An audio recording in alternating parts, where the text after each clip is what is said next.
अस्सलाम वालेकुम वरहमतुल्लाह। आज बहुत ही मुश्किल गुफ्तगू करनी है और आज की गुफ्तगू है कि जब किसी को पता लग जाए कि उसका मर्ज़ नाकाबिले इलाज है या किसी के अज़ीज़ के बारे में उसे पता लग जाए कि मेरे वालिद या वालदा का मर्ज़ नाकाबिले इलाज है और अब इनके पास कम वक्त है, तो फिर हमें क्या करना चाहिए। अभी कल ही मैंने एक वीडियो मेडिकल किसी अवेयरनेस के बारे में डाली थी, तो इत्तेफाक से दो दोस्तों के कमेंट्स एग्जैक्टली कंसेक्टिव यही कमेंट्स आए कि उनके वालिद और या किसी अजीज़ को ये कहा गया है कि उनके पास 3-4 महीने हैं, तो ऐसी सूरत में हम क्या करें। मेरा कुछ थोड़ा मुल्क से बाहर ये तजुर्बा है कि मैंने ये देखा कि जो मरीज़ है ये उसका हक है और डॉक्टर को भी इस बात का पता है कि मरीज़ का ये हक है कि मरीज़ को बताया जाए कि आपका मर्ज़ अब काबिल इलाज नहीं रहा और जो कुछ कोशिश हम कर सकते थे वो कोशिश अब तमाम हो चुकी और अब आपके ठीक होने के चांसेस नहीं हैं और आपके पास वक्त कम है। मुझे ये बात पहली दफ़ा पता लगी जब मैं अपने प्रोफेसर के साथ क्लिनिक में बैठा हुआ था, तो वो लिवर की सर्जरी करते थे। तो एक मियाँ बीवी आए ज़ईफ़ और वो दोनों आकर बैठे और मेरा वो दूसरा तीसरा दिन था सिर्फ वहाँ, सिडनी की बात कर रहा हूँ, और मैं क्लिनिक में साथ बैठा था। तो उस मरीज़ के बारे में ज़ाहिर है हमारे प्रोफेसर को सब कुछ पता था, तो सब कुछ रिपोर्ट्स वगैरह देखते रहे और कुछ और रिपोर्ट्स देख के कहने लगे कि क्या आप इस बात पर तैयार हैं कि मैं आपको सच बताऊँ। तो उन्होंने कहा जी बताएँ। तो उन्होंने कहा देखें ये कि हम बहुत ही हद्दुल इम्कान कोशिश कर चुके हैं आपके सिलसिले में, आपको कीमोथेरेपी दे के देख चुके हैं और ये हमने फ़ैसला किया था कि आपका ऑपरेशन जो है उसके काबिल नहीं है आप, अपनी उम्र की वजह से और बीमारी की नौयत की वजह से। तो इसका अब ये मतलब है कि हम आपका कोई भी एक्टिव इलाज नहीं करेंगे। तो एकदम वो जो मरीज़ था उसकी आंखों में थोड़े से आंसू आए, तो उसकी बेगम ने रुमाल निकाल के जल्दी से यहाँ से उसको साफ़ किया और थोड़ा उसके कंधे को थपथपाया। तो उसने मुड़ के डॉक्टर की तरफ देखा और मैं देख रहा था और बड़ा हैरान हो रहा था मैं। उसने कहा कि doctor do you mean I am going to die, तो क्या आप ये कहना चाह रहे हैं कि मैं मरने लगा हूँ। तो एकदम मेरे प्रोफेसर ने कहा कि यूँ तो हम सब ने मर जाना है। मैं उर्दू में इसका तर्जमा करके बताता हूँ कि यूँ तो हम सब ने ही मर जाना है। तो उसने कहा नहीं, मैं ये पूछना चाहता हूँ कि मेरे पास कितना वक्त है। तो जो प्रोफेसर साहब ने कहा, मेरे जो उस्ताद थे, उन्होंने आगे से ये कहा कि देखें बात यह है कि हमारा इल्म ये कहता है कि इस तरह के मर्ज़ 6 महीने से ज़्यादा नहीं निकालते, मगर आखिरी लफ्ज़ के बाद एक लम्हा भी रुके बगैर उन्हें यूँ कहा, मैं दोबारा दोहराता हूँ, इस तरह के मर्ज़ 6 महीना भी नहीं निकालते। लेकिन ये एक एवरेज है, औसत है। औसत का मतलब है कि कुछ लोग 6 महीने से ज़्यादा निकाल लेते हैं और कुछ लोग जो हैं ऐसे भी हैं जो 6 महीने से कम भी निकाल सकते हैं। अब हमें नहीं मालूम कि आप किस कैटेगरी में फॉल करेंगे। ये कहने के बाद उन्होंने कहा कि लेकिन मैं आपको अपने एक दोस्त के पास अभी रेफ़र कर रहा हूँ, कुलीग के पास, जो आपको फिर बताएंगे कि अब आपका और क्या करना है। तो मैं ये तमाम चीज़ें देख रहा था और मैं अब इस बात का एतराफ़ करता हूँ कि इससे पहले मेरा इस तरह का एक्सपीरियंस नहीं हुआ था। हालांकि पाकिस्तान में मैं उस वक्त FCPS कर चुका था, सर्जन था और प्रैक्टिस करता था, लेकिन मैंने ये नहीं देखा था कि मरीज़ के साथ इस तरह की गुफ्तगू कम अज़ कम मेरे तजुर्बे में नहीं की गई थी उस वक्त तक। तो अब एकदम वो डॉक्टर उठ के खड़ा हुआ, तो मरीज़ उठ के खड़ा हुआ, उनकी बेगम भी उठ के खड़ी हुई, मैं भी खड़ा हो गया और हमारे प्रोफेसर भी खड़े हो गए। तो उसने एकदम डॉक्टर की तरफ देखा और एक फ़िक्रा कहा जो वैसे मेरे दिल पे चिपक गया। कहने लगा, doctor thank you very much for letting me know the truth. Doctor मैं तुम्हारा शुक्रिया अदा करता हूँ कि तुमने मुझे सच सच बता दिया। और वो कह के यहाँ से चले गए। तो हमारे यहाँ मेरा तजुर्बा ये है कि अच्छे भले समझदार पढ़े लिखे मरीज़ को, जिनको अभी कैंसर का पहली स्टेज भी हो, तो उसके बच्चे मरीज़ पहले आके आपके कान में कहते हैं अम्मी को ना बताइएगा कि आपको कैंसर है, अम्मी को बिल्कुल ना बताइएगा आपको कैंसर है।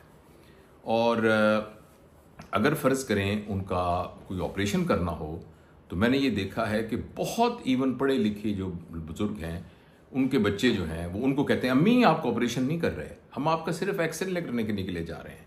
अब वो एक खातून ने हरे रंग के कपड़े पहने हुए हैं, बाहर लिखा हुआ है ऑपरेशन थिएटर, और वो आके ऑपरेशन थिएटर में लेटी हुई है, सब लोगों ने स्क्रब्स पहने हुए हैं, इंस्ट्रूमेंट साइड पे पड़े हुए हैं, एनेस्थेटिस्ट मौजूद है। वो कहती बेटा मैंने ऑपरेशन नहीं कराना, मेरा एक्सरे खींचने के लिए आप यहाँ लाए हैं ना। तो ये जो है इस हद तक भी एक्सट्रीम मैंने हालात देखे हैं कि हम मरीज़ को ये बात नहीं बताते। मेरा ज़ाती ख़्याल जिसके पीछे 35-40 साल का तजुर्बा है वो ये है कि हर शख्स का ये हक़ है कि उसको सही अल्फाज में, मुनासिब अल्फाज में ये बात बता दी जाए कि आपकी ज़िंदगी के बारे में जो हमारी इलाज करने की इस्तात है वो ख़त्म हो गई है, और इससे ज़्यादा आपके इलाज का करना ये मुमकिन नहीं है। अलबत्ता इस कदर ज़्यादा नाजुक बात को करने के लिए जो सलीका चाहिए, जो ब्रेकिंग बैड न्यूज़ की स्किल चाहिए, वो तमाम डॉक्टरों को सीखनी चाहिए। और वो एक स्किल है, वो एक हुनर है, वो एक ख़ास तरह की टेक्निक है, और वो जो है स्किल सीखनी बहुत ज़रूरी है मरीज़ को बताने के लिए और मरीज़ के लवाहिकीन को भी बताने के लिए। ताहम बात थोड़ी सी फैल गई, लेकिन मैं आपको ये बैकग्राउंड ये बताना चाहता हूँ कि ऐसा होता है अमूमन तो कैंसर के पेशेंट्स में, और बाज़ का कुछ ऐसे अमराज भी होते हैं वो कैंसर तो नहीं होते मगर वो इस हद तक पहुंच चुके होते हैं कि पेशेंट का मज़ीद इलाज नहीं किया जा सकता। ऐसी सूरत में क्या करना चाहिए? देखें, ऐसी सूरत में जो सबसे पहले अल्लाह ताला हमें इन हालात से अपनी हिफाजत में रखे, मगर एक ज़िंदगी है और ज़िंदगी में इस तरह के हालात हम सबको आ सकते हैं। हम सबको अपने प्यारों की जुदाइयाँ बर्दाश्त करनी हैं, और हमारी जुदाइयाँ हमारे प्यारों ने बर्दाश्त करनी हैं, लिहाजा हमें ये स्किल भी सीखनी चाहिए। तो इसमें से कुछ बातें तो हमारे जूनियर डॉक्टर्स के लिए बहुत मुफीद होंगी, और एक अमूमी मालूमात के मुताबिक भी ये बातें जो हैं ये फ़ायदेमंद होंगी कि देखिए, अगर इस तरह की कोई सूरत हाल हो तो डॉक्टर और फैमिली उन सब को पहले एक बाहमी मुशावरत करने की ज़रूरत है, ताकि फैमिली को ये यकीन आ जाए कि जो आखिरी भी हमारे पास हथियार था वो इस्तेमाल किया जा चुका है, और इन वजूहात की बिना पर अब वो मरीज़ नाकाबिले इलाज करार दिया गया है, या हमारे पास अब और कोई चॉइस मौजूद नहीं है बीमारी के फैल जाने की वजह से या बीमारी की नौयत की वजह से कि उसका इलाज मुमकिन नहीं है। ऐसा करने से एक तो उस फैमिली की सपोर्ट शामिल हो जाएगी उसमें, और दूसरा ये है कि फैमिली के पास कोई गिल्ट नहीं रहेगी, उसके ज़हन के अंदर इस बात का कोई यानी गम नहीं रहेगा, अफसोस नहीं रहेगा कि हम अपनी वालदा की या अपने वालिद की या भाई की या बहन की खिदमत नहीं, अपने बच्चे की खिदमत नहीं कर सके। क्योंकि बहुत दफ़ा ये होता है कि मैंने देखा है कि मरीज़ के लवाहिकीन जो हैं, जब उनको ये पता लगता है तो उनमें से कुछ लोग जो बहुत मोहब्बत करते हैं वो गिल्ट का शिकार हो जाते हैं, और वो ये समझते हैं कि शायद हम लेट कर गए, शायद हमारे पास वसाइल नहीं थे, या हमारे पास पैसे होते तो हम फ़लाँ जगह पर ले जाते, या फ़लाँ डॉक्टर ने हमारे साथ अच्छा सलूक नहीं किया, अगर वो अच्छा सलूक किया होता तो फिर हम जो है ज़्यादा बेहतर हो जाते।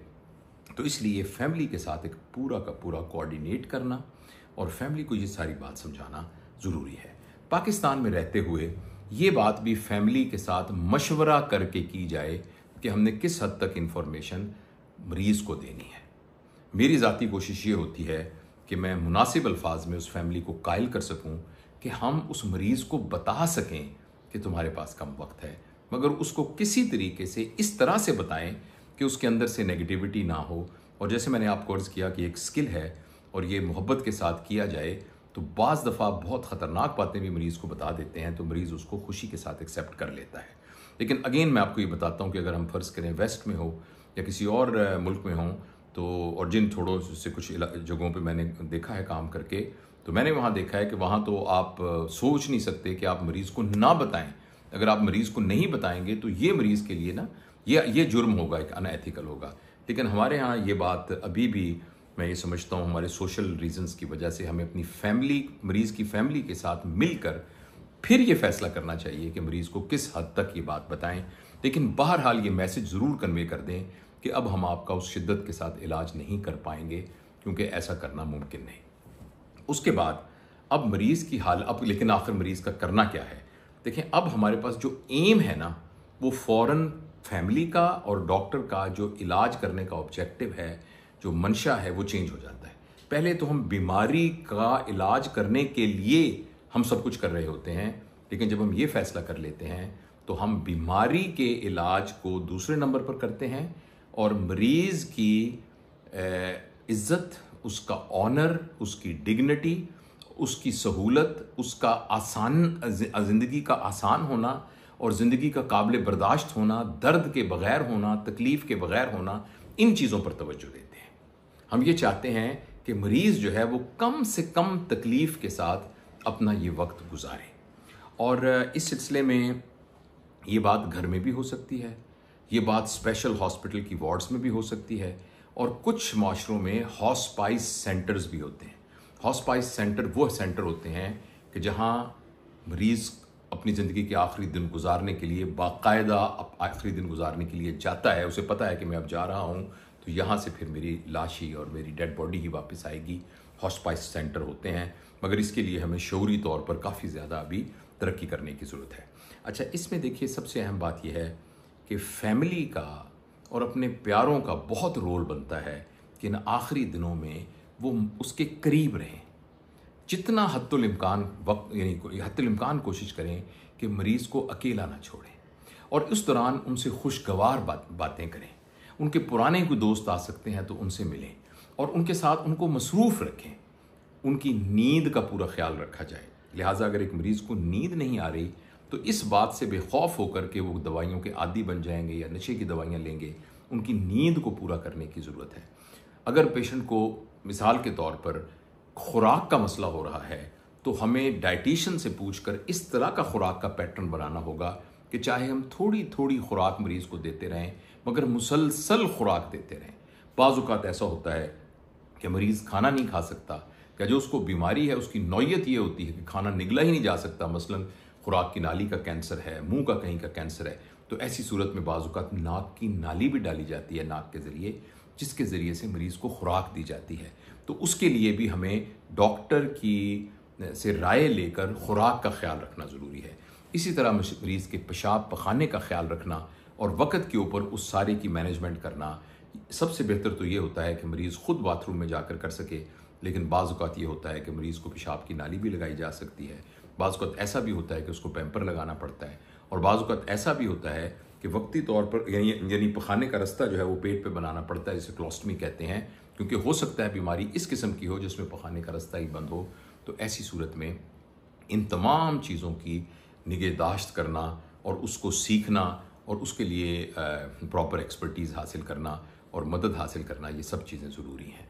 तो इसके अलावा जो समझदार डॉक्टर हैं वो आहिस्ता आहिस्ता मरीज़ की दर्द की दवाइयों को बढ़ाते जाते हैं। इसके अलावा ऐसी दवाइयाँ जो उनको प्रॉपर नींद दे दें और सेडेशन देते हैं वो बढ़ाते जाते हैं। और जो अलामात होती हैं उन अलामात, फ़र्ज़ करें उल्टी आ रही है तो उल्टी की दवाई, दर्द आ रहा है तो दर्द की दवाई, यानी जिस चीज़ की अलामत है वो दवाइयाँ उनको वो साथ साथ बढ़ाते जाते हैं।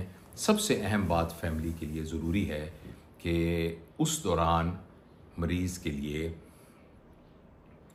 एक पुरसुकून माहौल, एक ऐसा माहौल जिसमें इर्द गिर्द मोहब्बत हो, एक ऐसा माहौल जिसमें मरीज़ की सफाई सुथराई का इस तरीके से ख्याल रखा जाए कि वो अनडिग्निफाइड महसूस ना करे, उसको ये ना उसको अपने मुंह से स्मेल ना आ रही हो, उसको पेशाब पखाने की वजह से उसको वो इर्द गिर्द उसके गलाजत ना हो, तो उस डिग्निटी का ख्याल रखना वो बहुत ज़रूरी है। और फिर जब वो वक्त आ जाए तो उसकी मुख्तलिफ़ अलामात हैं, उसमें अमूमन ऐसे पेशेंट को रिससिटेट नहीं किया जाता। रिससिटेट का मतलब है कि जैसे सीने के ऊपर हाथ मार के CPR किया जाता है या उनको फटाफट कोई एंडोट्रेकियल ट्यूब डाली जाती है। तो इस किस्म के सारे जो मनूवर हैं, चूँकि हमें मालूम होता है कि ये तो अगर हम थोड़ी देर के लिए मरीज़ की ज़िंदगी को बचा भी लेंगे तो उसकी अजियत में तो फिर इजाफा ही होगा। तो इसके लिए एक टेक्निकल टर्म होती है, DNR कहते हैं, डोंट रिससिटेट। अगर मरीज़ हस्पताल में दाखिल हो तो मरीज़ के लवाहिकीन से डॉक्टर एक कागज़ साइन करवा लेते हैं जिसे DNR कहते हैं। इसका मतलब ये है कि अगर इस तरह की कोई हालत आ जाए तो हम मरीज़ को रिससिटेट नहीं करेंगे, ताकि वो एक सुकून के साथ और एक डिग्निटी के साथ इस दुनिया से रुखसत हो जाए। हम सबको इस दुनिया से जाना है और मौत एक बहुत बरहक अटल हकीकत है। मुझे ये बात समझ में आई है और मैंने अपनी पेरेंटिंग की क्लासेस में भी इसको ऐड किया है कि हमारे बच्चों को जिनकी उम्र 7-8 साल हो, उस वक्त से ही उनको जिन मौज़ूआत पर उनसे बात की जाए उनमें से एक मौजू मौत भी होना चाहिए, ताकि मौत से हमारी शनासाई बहुत ही छोटी उम्र में हो जाए और जब हमारे ऊपर मौत का ये वक्त आए तो हम इसको एक नॉर्मल प्रोसेस के तौर पर समझते हुए इसमें से गुजरें। मुझे इस बात का एहसास है कि ये बातें बहुत तकलीफ़ दे बातें हैं, लेकिन मुझे इस बात का भी यकीन है कि इंशाअल्लाह इन बातों से हमें कुछ सीखने का मौका मिला होगा। बहुत बहुत शुक्रिया।